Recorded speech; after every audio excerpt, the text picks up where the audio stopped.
अब हम बात करने वाले हैं सर्कुलर नंबर 209 की।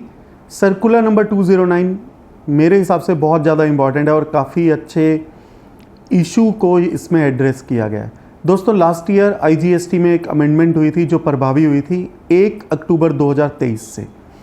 वो अमेंडमेंट ये हुई थी कि एक section 10 subsection 1 close CA insert किया गया था आईजीएसटी एक्ट में, जो इफेक्ट में आया था 1 अक्टूबर 2023 से। वो ये कहता था कि जहाँ पर कोई सप्लाई ऑफ गुड्स हुई है किसी अनरजिस्टर्ड पर्सन को, तो in that case place of supply वो माना जाएगा अगर रेसिपिएंट का एड्रेस अवेलेबल है, जो लिखा हुआ है वो प्लेस ऑफ सप्लाई है।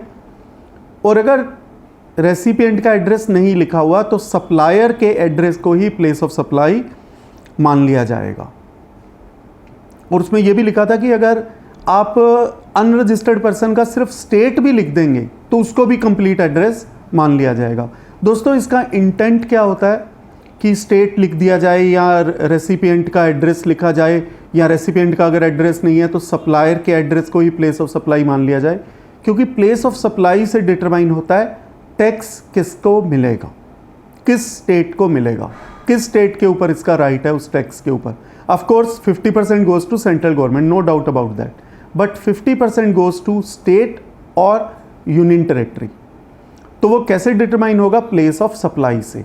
तो अगर सपोज कीजिए कोई अनरजिस्टर्ड पर्सन अगर गुड़गांव से दिल्ली कोई मोबाइल खरीदने आता है और दिल्ली वाले ने उसको मोबाइल बेचा और उस पर्सन का एड्रेस वगैरह सब लिख दिया और नीचे गुड़गांव भी लिख दिया, हरियाणा लिख दिया, तो प्लेस ऑफ सप्लाई हरियाणा हो गया। 50% tax will go to the central government, 50% to the Haryana.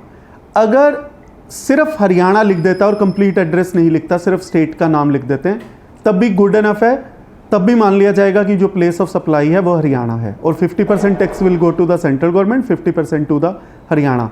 But in case अगर सप्लायर ने अनरजिस्टर्ड पर्सन के एड्रेस को इनवॉइस पर नहीं लिखा तो in that case place of supply मान लिया जाएगा जो कि सप्लायर का एड्रेस है। तो अगर सप्लायर दिल्ली में है तो प्लेस ऑफ सप्लाई भी दिल्ली मान लिया जाएगा। 50% tax will go to the central government and 50% to the Delhi government.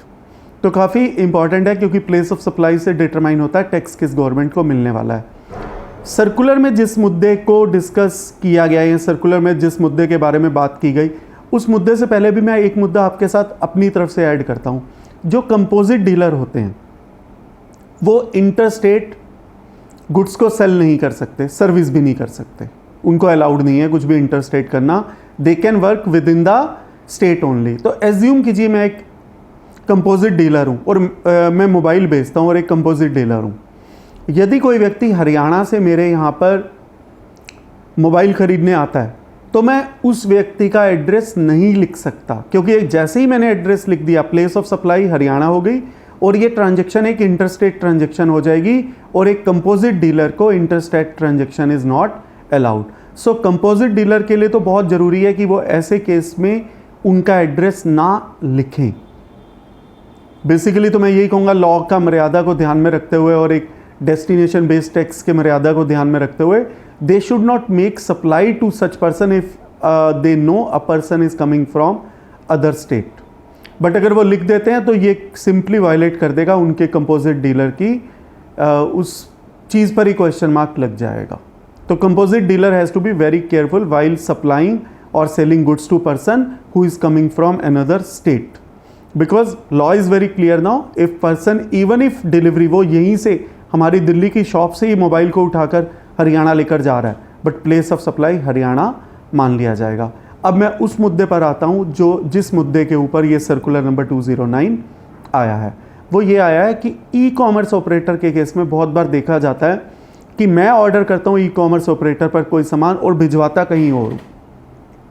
Assume कीजिए I want to gift something to someone और मैं ऑर्डर करूँगा दिल्ली में बैठकर ई कॉमर्स ऑपरेटर से। एज्यूम करते हैं ई कॉमर्स ऑपरेटर हरियाणा में है और ये जो गुड्स जाने हैं वो बॉम्बे में जाने हैं। तो उस केस में बिलिंग एड्रेस तो हो सकता है मेरा लिखा हो, बट जो डिलीवरी एड्रेस है वो बॉम्बे का लिखा हो, और ये गुड्स जा कहाँ से रहे हैं? हरियाणा से जा रहे हैं।